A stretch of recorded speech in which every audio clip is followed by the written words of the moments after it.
Good morning and welcome to Beware of Spoilers. I am Adam. We are starting to catch up now. It was a long weekend because, we had the holiday in America.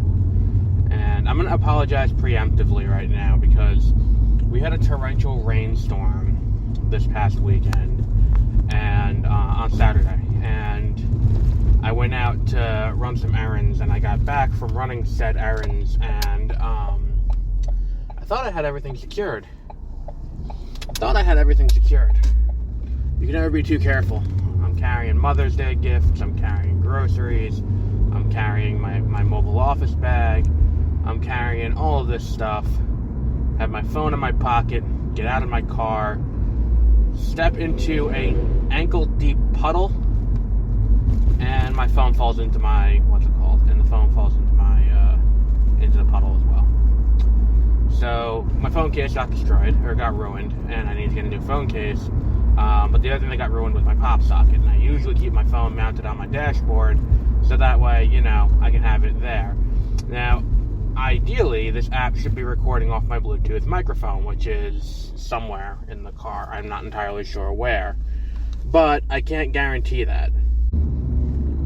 Which means that my phone is next to me on my seat, kind of propped up by a bag of an old empty Chipotle bag, and my box of Nutri-Grain bars that serves as my lunch while I'm at work. So it's that's the situation. So the microphone's not as close to my face as it usually is if it's recording off of the internal mic on my phone rather than the microphone that is in my Bluetooth system in my car. Which I think it is doing the Bluetooth system in my car. It should be. It definitely should be. There's just no way to really tell until I get to work and I play it through my earbud and I'm like, oh, well, it sounds like I'm, standing in Guam while I record this and shouting and hoping it gets picked up. So, all of that notwithstanding, on with the show. So, The Flash. And I'm not going to do what Entertainment Weekly did, which was spoil the death in the title. Which, I saw that headline, and it was the day after the episode aired. And I'm like, it's kind of silly to do that, considering what the CW's demographics are and how the CW functions. The CW is not a huge live audience. The live audience for The Flash is I think it pulls a 0.5 or 500,000 will watch an episode of The Flash live. The issue is, it's okay, so if that many people watch the episode live, how are the other people watching it? And it's a lot of people watch it, on Netflix when it goes to Netflix, but a lot of people watch it on the CW app or on demand after, which is considered the L plus 3, which is live plus 3, and L plus 7, live plus 7. So it's the live viewings plus all the viewings that happen within a week after. So to sit there the day after this happens and run an article that just says Killer Frost dies, it seems kind of weird. And again, I'm going to point this out, this is intended to be the last season. There is no, when the season was started working, development and all of that, I don't think they thought they were getting another season. I don't think that was the case. So the idea that we're up to an entirely new season, they're getting a season 9, it feels extra in the same way that I've said this before. Arrow season 7 feels like the send-off. It feels like the curtain call for him. And then, despite the finale being what the finale is, the show, that final, that 7th season of Arrow does function as a series finale season. And it works pretty well in that regard. And even the ending of that show ends that way. And then Arrow Season 8 feels like Prelude to Crisis. So, if they do a 9-episode Season 9 of The Flash, and that's what they're going to do, and that's, that's all they're doing, more power to them. But I'd rather it be a 9-season, kind of like Arrowverse send-off, because with Legends done, Supergirl done, Arrow done, and now The Flash done, and Batwoman done, that will be ostensibly the end of the Arrowverse. Like, Superman and Lois is still there, and Stargirl's Earth too, but, if that's the case, give it a send-off with a huge crossover event. And I think that would be watchable. I think that'd be a good idea. And it's like you can do the farewell tour. You can bring back whoever wants to come back, and you can do, I don't know, Final Crisis. You can do Blackest Night. You can do anything like that, and that would be the best way to do it. So I think the idea that, like, we are coming up on the end. And I think that, this death... See, I now understand why they split Killer Frost and Caitlin into two separate characters. I'm still not thrilled by it, but it does allow them to have their cake and eat it too. In a weird way, where it's like we can have the funeral for, Caitlin, and we can still keep Caitlin on the show. Like, that feels like what that is. And it's not the worst idea I've ever seen. It's not even, like, poorly executed. It's just kind of weird, because it's like, it's one of those things where it's like, so much of, it is a good conclusion of the arc, because so much of Caitlin's story is tied up in her fear of Killer Frost, and her fear of, becoming that entity, and all of that. And the idea that, now this entity is now dead, and there is a corpse. And now not only has she separated, and she's had these, issues getting along with Killer Frost, but also the idea that now she is back to being Caitlin as she was in season 1, without the powers, without even the other version of her that has powers, is a huge deal. It's something that we haven't seen in a long-ass time. It is the kind of thing that it allows you for some creative storytelling for the end, and I feel like if we're getting into a 9th season, it does allow for a little bit of a reset, where we get back to this point where it's like, okay, we can do, what the fuck? Do you understand how many stickers are on a car? And it's like, at a certain point, it's like, it's more sticker than car. Anyway, and it'll allow them to kind of get back into a season 1 mode for the end of the show. And, I mean, at this point, I have a feeling we're going to get to the end of the season and Thawne's going to show up. Because if Thawne doesn't show up, that'll just be weird in this Magical Mystery Tour. I feel like that's going to be the big, that's going to be one of the big things. And then, look, we need closure, I think. We need, like, a way to wrap up these, wrap the stories up cohesively and neatly, and get to a point where, if this is the end, we feel good about the ending. And I feel like that's a big part of what needs to happen in this final season. And even into the next season. So I really feel like next season is gonna feel weird. And I've said it before on this show too, where it's like, even like every story arc that's happening this season feels like final season story arcs, where it's like, here's a character who finished their story last year. We didn't think we were getting picked up. Then that character, like, I feel like the renewal of the vows is probably the best way to have ended off the show, with Barry and Iris renewing their vows. I feel like that was the best way to end off the show. And then to go into this, that's where it is. And I still think we know where the show is going to end. I still think the show is going to end with the loop, the same way The Simpsons has the loop, which is, famously, The Simpsons, when it ends, the final episode, allegedly, according to, Groening, is they've had this idea for a very long time. The final episode of The Simpsons is going to end with them going to the Christmas pageant that opens up that opens up the show in the beginning, so it gets looped right back to the beginning. And I feel like we're going to get a similar thing in this, where it's like we're going to end at the beginning.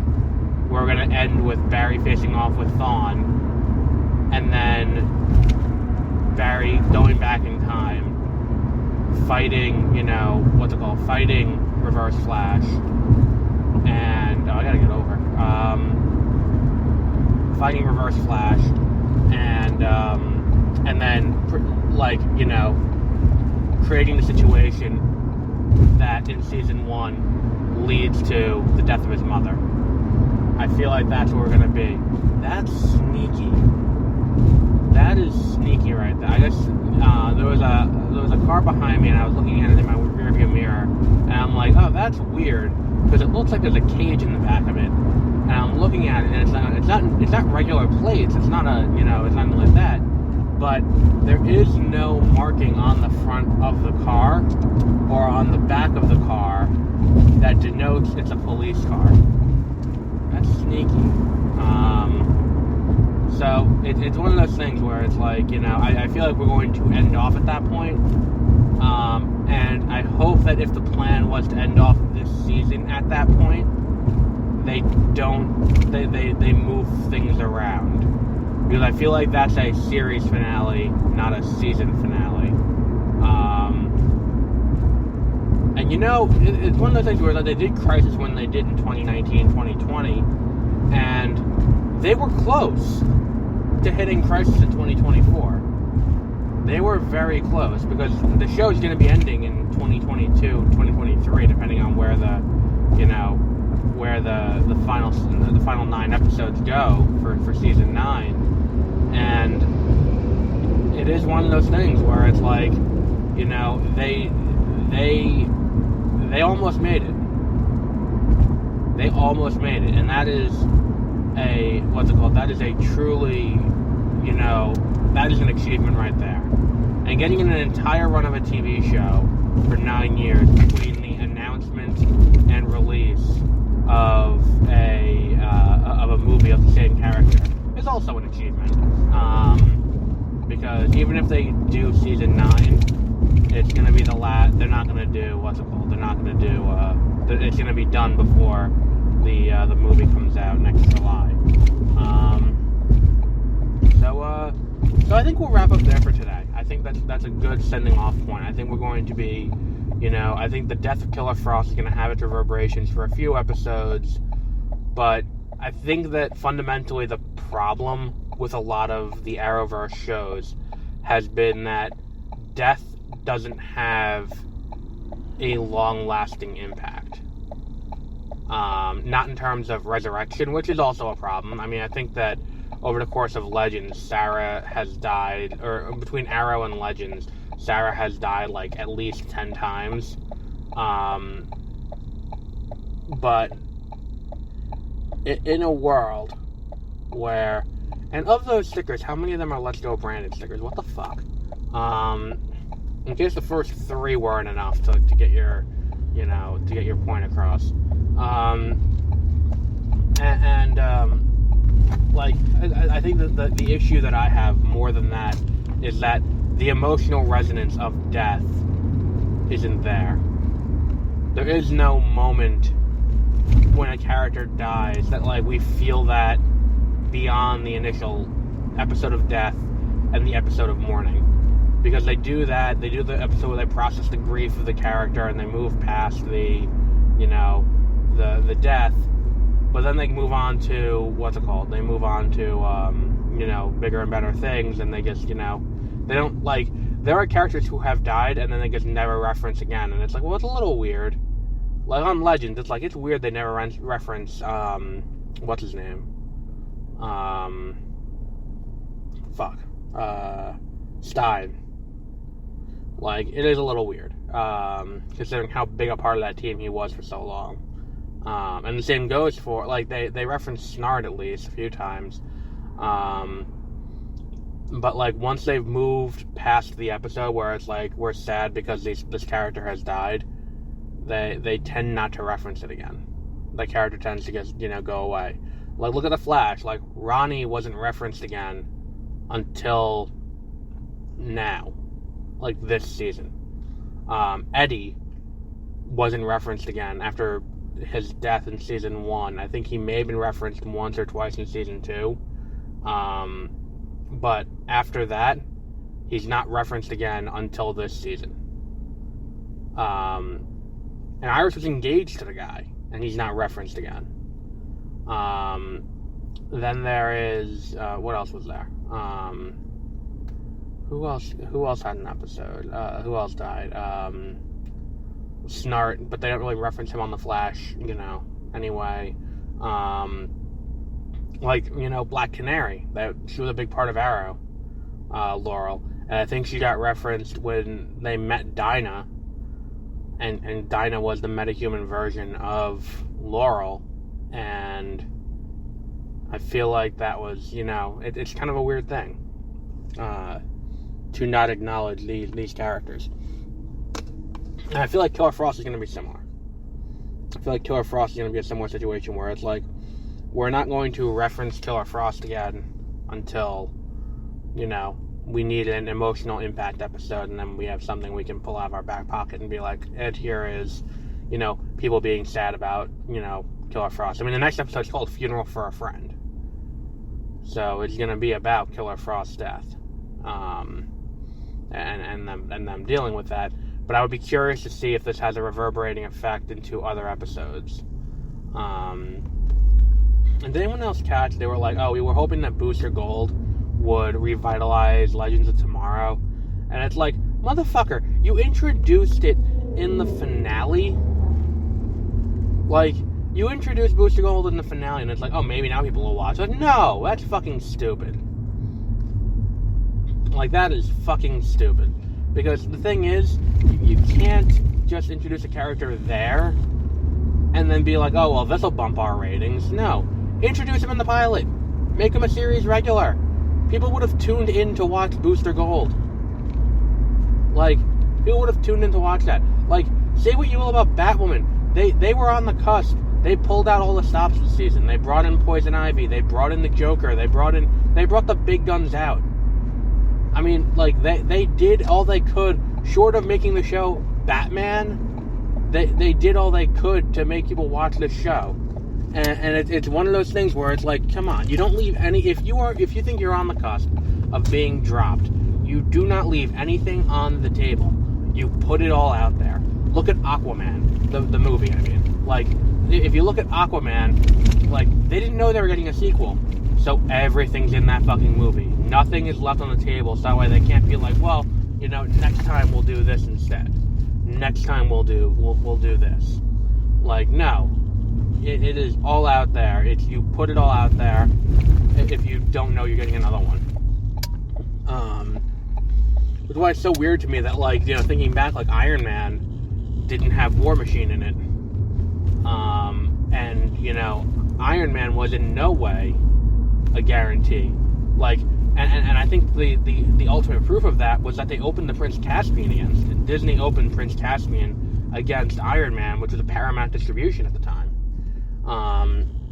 And it's one of those things where it's like, are you, like, looking back now, you're like, why would you open that against Iron Man? But it's like, Robert Downey Jr. didn't have the star power he does now, and it's like, who gives a fuck about Iron Man? The last Marvel movie that had come out at that point was X-Men, 2008 would have been, 2007 would have been the last one, which would have been Spider-Man 3.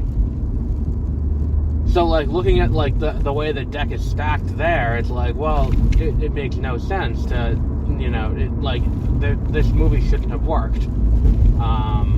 But, they held back, and it worked out for them. But, they also, it's also a very different situation. They were launching something there where, like, you're on season 7, you might get season 8. You're aiming for season 8.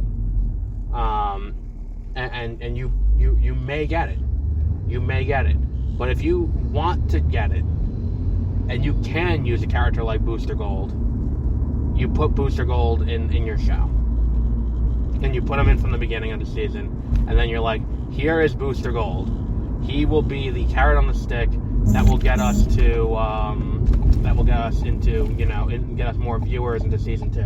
Because people would have tuned in on a weekly basis to watch Booster Gold pal around with the legends. I can guarantee that. And it's like, the thing is too, that they got rid of Constantine. Like, John Constantine went from being John Constantine to someone else. And I'm like, okay, whatever. Like, they lost me even. I didn't watch the last season of Legends. I haven't gotten back into it yet. I'm still behind by that. And I think that's a problem. If you're losing me, and you're, like, if you're losing me, who is someone who has been a devout viewer of the Arrowverse for a long time, if you can't get me to come back and watch a season of your TV show, you fucked up somewhere along the line. So we'll wrap up there for today. And we'll be back with the girl from Plainville tomorrow. So until then, have a great rest of your day.